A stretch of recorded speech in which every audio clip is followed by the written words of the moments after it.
Assalamualaikum warahmatullahi wabarakatuh. Salam sejahtera untuk kita semua. Salam dan bahagia. Perkenalkan, saya Antonius Tamuama SPDGR, Kepala Sekolah SD Impres Tanarara. SD Impres Tanarara adalah salah satu sekolah yang berada di Kabupaten Sumba Barat, Provinsi Nusa Tenggara Timur. Sekolah kami, SD Impres Tanarara, telah menerima atau telah menjalankan pendidikan inklusif. Sekolah kami telah menerima anak-anak dengan status berkebutuhan khusus, dan di sekolah kami terdapat 2 anak yang berkebutuhan khusus yang merupakan pindahan dari sekolah luar biasa. Sebagai kepala sekolah dan juga rekan-rekan guru yang ada di SD Impres Tanarara, tentu ini adalah sebuah tantangan yang kami hadapi, bagaimana menyamakan persepsi atau menyamakan proses pembelajaran anak-anak yang berkebutuhan khusus dengan anak-anak dengan status tidak berkebutuhan khusus.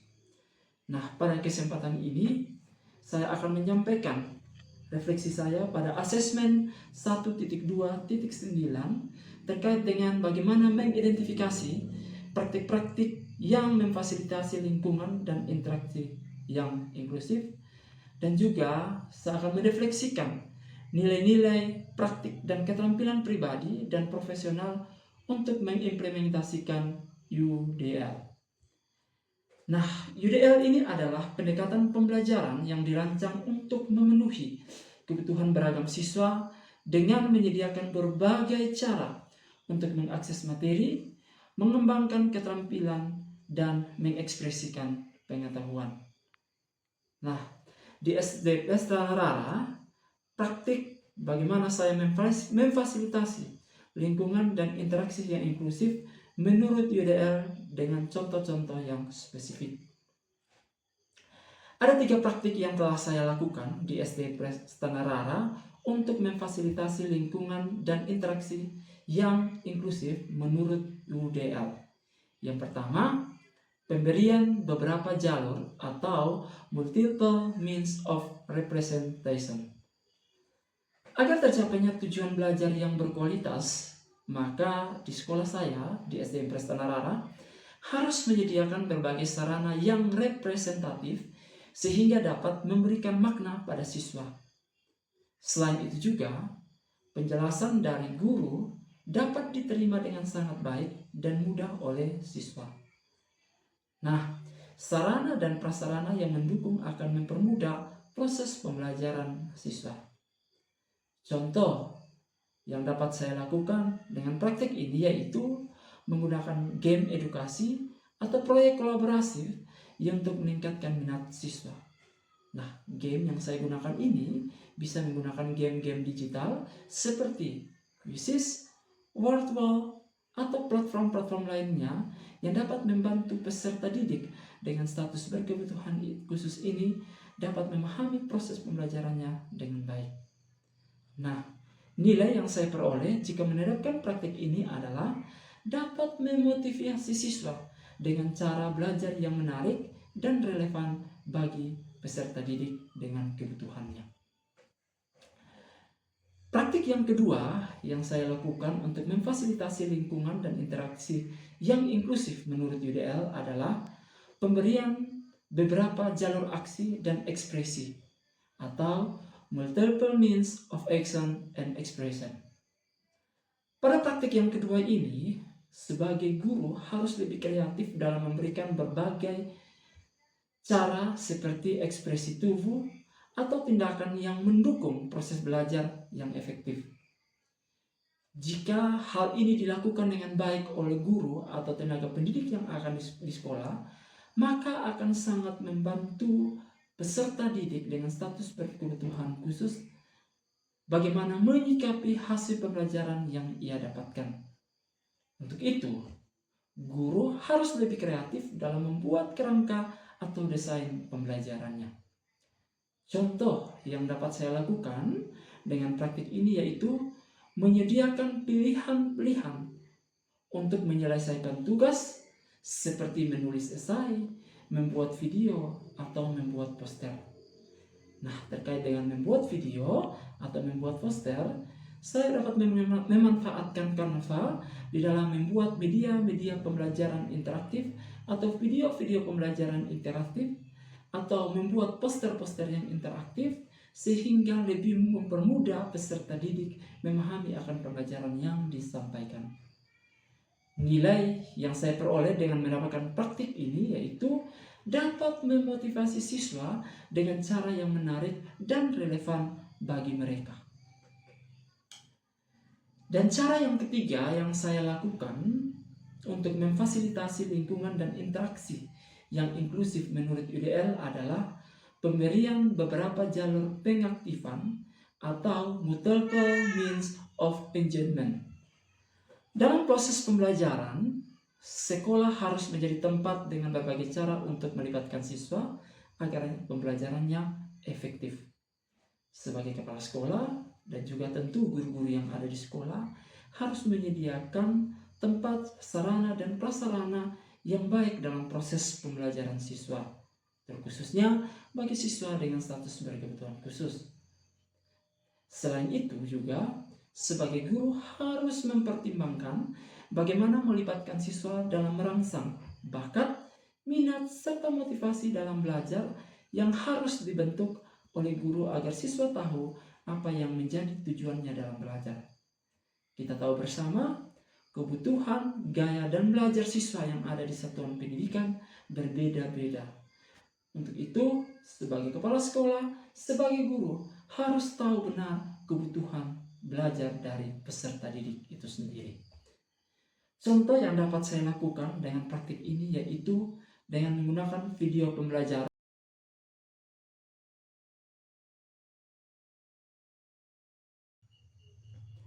Saya akan menjawab pertanyaan yang kedua.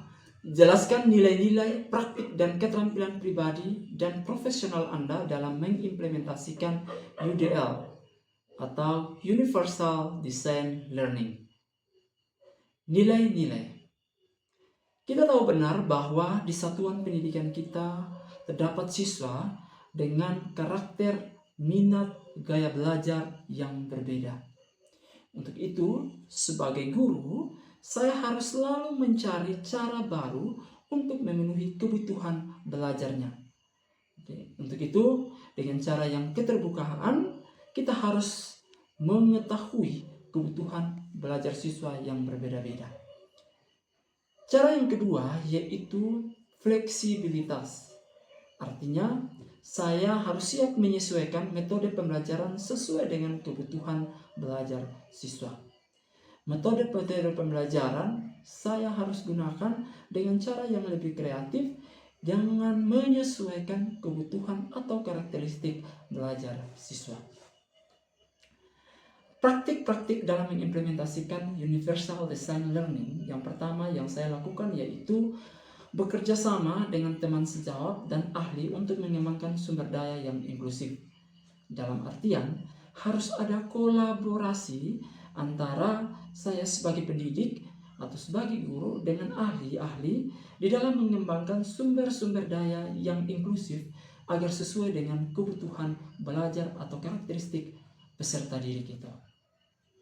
Yang kedua, tentu di dalam praktiknya, saya sebagai pendidik harus melakukan yang dinamakan refleksi.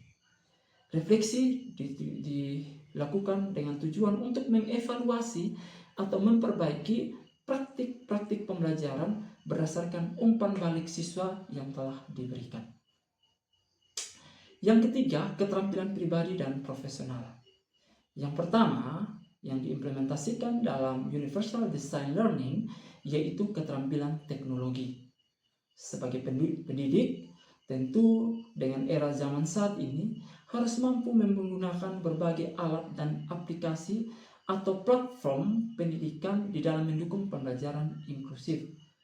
Contoh aplikasi atau platform-platform pendidikan atau platform-platform pembelajaran seperti Canva, Quizzes, Wordwall, Kahoot, atau jenis-jenis media pembelajaran interaktif lainnya yang sesuai dengan kebutuhan pembelajaran peserta didik yang inklusif. Yang kedua, tentu saya harus memiliki keterampilan berkomunikasi yang baik. efektif dalam berkomunikasi dengan siswa dan orang tua sangat membantu memahami kebutuhan belajar peserta didik. Untuk itu, sebagai pendidik harus memiliki komunikasi yang baik dengan peserta didik maupun dengan orang tua.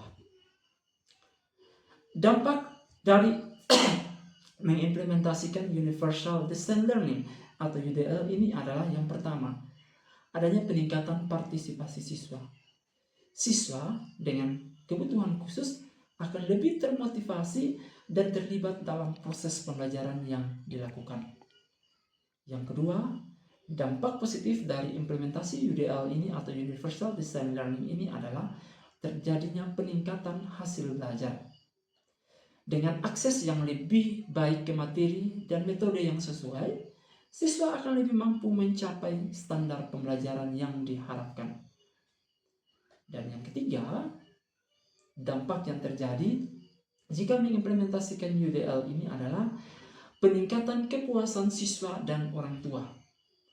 Dengan pendekatan yang inklusif, kepuasan dan kepercayaan orang tua terhadap sistem pendidikan akan semakin meningkat. Dan jawaban terakhir dari mengimplementasikan Universal Distance Learning ini memerlukan komitmen terhadap nilai-nilai keterbukaan dan fleksibilitas, praktik kolaborasi dan refleksi, serta keterampilan teknologi dan komunikasi. Dengan menerapkan praktik inklusif ini, kita dapat meningkatkan partisipasi, hasil belajar, dan kepuasan siswa serta orang tua. Untuk itu, yakin dan percayalah dengan menerapkan atau mengimplementasikan UDL ini dapat memenuhi kebutuhan belajar peserta didik. Demikian jawaban-jawaban yang bisa saya sampaikan terkait dengan dua pertanyaan yang diberikan. Mudah-mudahan jawaban yang saya sampaikan ini dapat menjadikan referensi bagi teman-teman yang melihat channel YouTube saya. Terima kasih banyak. Assalamualaikum warahmatullahi wabarakatuh. Salam sejahtera untuk kita semua. Salam